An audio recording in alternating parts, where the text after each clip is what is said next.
2020 или година на новото нормално.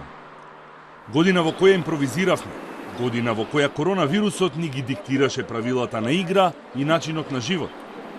Година во која сфативме колку малку е потребно целото општество да биде исфрлено од баланс. Домот стана заштитниот балон, микрокосмосот. Од дома се работеше, од дома се школуваа децата.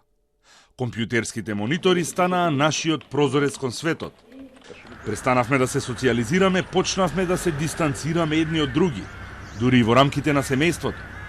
Основниот проблем кој е актуелен, а ќе биде уште повеќе актуелен на психички план, се вика алиенација, оттуѓување. Кажавте и ќе ви повторам. Јас мојот брат сум го видел 2 пати во овие 10 месеци преку џам.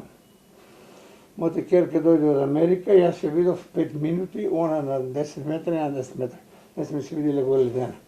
Алиенацијата е еден нормален процес кој е, за жал, многу негативен, затоа што целиот емотивен живот, наш, твој, на сите на мајката Земја планета, отиде у аут.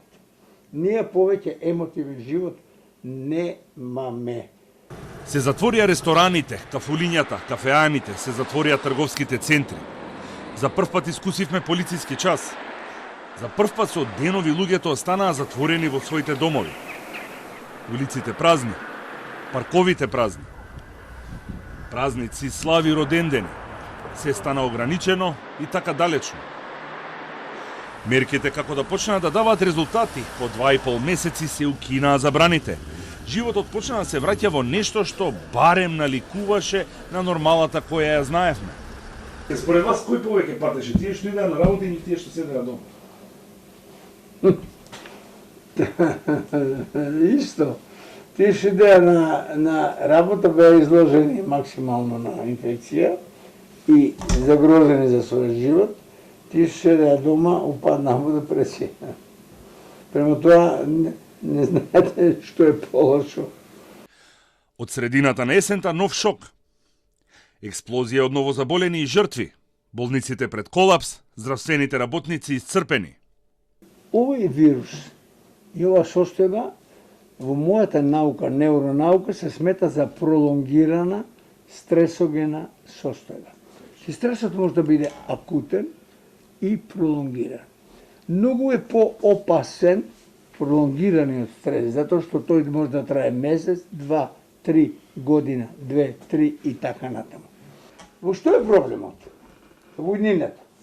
Секој стрес, било каков, поготово ако е пролонгиран, во што ќе влезе во тебе, во мене, во било кого на мајката Земја планета, прави 2 пореметувања на 2 система во нашиот организам. Тука гледам трагедијата. Тие пореметувања се, едното е на хормоните и второто е на така наречени невромодулатори и невромедиатори кои го прават животот. Што се крие зад маските кои ги носиме на лицата? Колку стресот го наплати данокот? Доктор Чепреганов е убеден.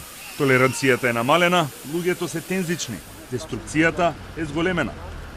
Допрва ќе се чувствуваат последиците од пандемијата. Штом тие параметри биохемиски во нашиот организам нон-стоп ги држиме покачени, ние ќе страдаме во некаква иднина од така наречени психосоматски болести. Значи, едниот проблем би го реков е алиенацијата, тоа е отуѓување, а вториот проблем е појава на маса психосоматски болести.